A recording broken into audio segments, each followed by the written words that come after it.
ማንቸስተር ዩናይትድ የሻምፒየንስ ሊግ ተሳትፎን በማግኘቱ ምን ያክል ገንዘብ ያገኛል? ትላንትና የአርሰናልን ማሸነፍ ተከትሎ በፕሪሚየር ሊጉ 5 ቡድኖች ለሻምፒየንስ ሊግ ተሳታፊ እንደሚሆኑ ተረጋግጧል። ይህም የሆነበት ምክንያት ፕሪሚየር ሊጉ በኢሮፓ ሊግ፣ በኮንፈረንስ ሊግ እንዲሁም ደግሞ በሻምፒየንስ ሊግ ባሳተፋቸው ቡድኖች በዩኤፋ ላይ እስከ 25000 ፖይንት በመሰብሰቡ ነው።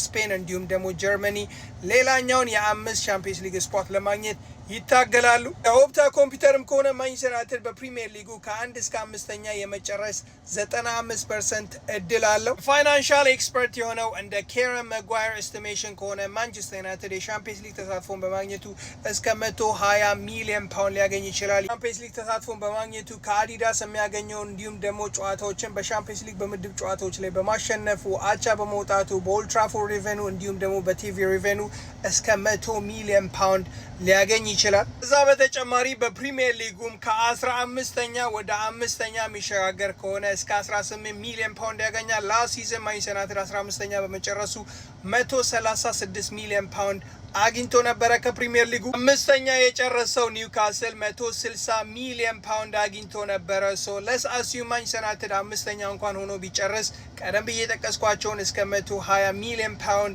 ኦን ቶፕ ኦፍ ዛ 160 ሚሊዮን ፓውንድ እስከ 300 ሚሊዮን ፓውንድ ሊደርስ ይችላል በመሳተፉ ብቻ። ኦፍ ኮርስ ሻምፒየንስ ሊጉን የሚበላ ከሆነ ላስት ሲዝን ፒኤስጂ 150 ሚሊዮን ፓውንድ ነበረ በማሸነፉ ያገኘው። ምንበላው ከሆነ ያንን ጨምሩበት። ነገር ግን ያህ እንኳን የማይሳካ ቢሆን እስከ ኳርተር ፋይናል እስከ ሰሚ ፋይናል የምንደርስ ከሆነ ከ250 ሚሊዮን ፓውንድ በላይ ማንቸስተር ዩናይትድ ያገኛል። ይህንንም በሰር ማይክል ካሪክ እንደምናሳካው ምንም ጥርጥር የለኝም። ያላችሁን አስተያየት ኮመንት ላይ አሳውቁ። ቪዲዮ ላይክ እንዲሁም ደግሞ አካውንቱን ፎሎ ማድረግ እንዳትረሱ።